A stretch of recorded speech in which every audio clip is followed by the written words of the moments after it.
மிர்ச்சி மசாலா. எந்த சமையலும் ருசி தேடும் ரகசியம் 20 ரூபாய். தளபதி விஜய் அவர்களுடைய தமிழக வெற்றி கழகம் கட்சி யாருமே எதிர்பார்க்காத வகையில் ஒரு மிகப்பெரிய ஒரு வெற்றி அடைஞ்சிருக்கு. ஆனால் இந்த ஒரு விஷயத்தை நடிகை பூஜா ஹெக்டே அன்னைக்கே கணிச்சிருக்கிறாங்க. தளபதி விஜய் அவர்கள் தமிழக வெற்றி கழகம்னு ஒரு கட்சியை ஆரம்பிச்சு இப்போ அவர் சிஎம் ஆக போறாரு.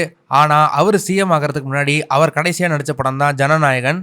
இந்த ஜனநாயகன் திரைப்படம் போன ஜனவரி 10ஆம் தேதி அன்னைக்கு ரிலீஸ் ஆகியிருக்க வேண்டியது. ஆனால் எதிர்பாராத விதமாக சென்சார் போர்டு இந்த படத்தை நிப்பாட்டி வச்சிருக்கிறாங்க. இந்த ஒரு விஷயத்தினாலேயே இந்த படம் இது வரைக்கும் ரிலீஸ் ஆகாமலே நிலுவையிலே நிற்கிது. நிலுவையில் நின்றுட்டு இருந்த அந்த சமயத்தில் யாருமே எதிர்பார்க்காத விதத்தில் ப்ரொடக்ஷன் சைட்லேருந்து ஒரு நபர் இந்த படத்தை மொத்தமாகவே ஆன்லைனில் லீக் பண்ணி விட்டாங்க.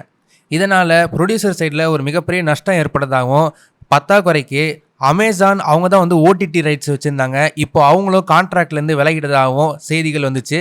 இந்த படம் இவ்வளோ பிரச்சனைகளை சந்திக்கிறதுக்கு முக்கிய காரணம் தளபதி விஜய் அவர்கள் கடந்த 6 மாதமாக பல்வேறு கட்சிகளை எதிர்த்து பேசினதுனால இந்த படத்தை மறைமுகமாக சதி செஞ்சு நிப்பாட்டிட்டதாகவும் பேசுகிறாங்க.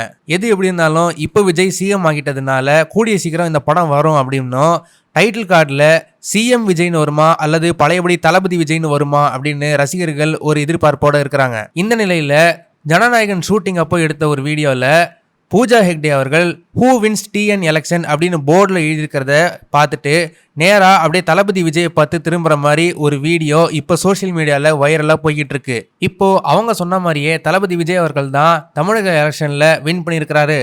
ஜனநாயகன் படம் சந்தேகமே இல்லாமல் கூடிய சீக்கிரத்தில் ரிலீஸ் ஆக போகுது. இந்த படத்து மேலேயும் பூஜா ஹெக்டே அண்ட் விஜய் பேர் எப்படி இருக்குன்ற உங்களோட எதிர்பார்ப்புகளை மறக்காமல் கமெண்ட் செக்ஷனில் சொல்லுங்கள். இந்த வீடியோ உங்களுக்கு பிடிச்சிருந்தா மறக்காமல் லைக் பண்ணுங்கள், ஷேர் பண்ணுங்கள். இதே மாதிரி நிறைய இன்ட்ரெஸ்டிங்கான வீடியோஸ் பார்க்க வீட்டாகிஸ் சேனலை சப்ஸ்கிரைப் பண்ணுங்கள்.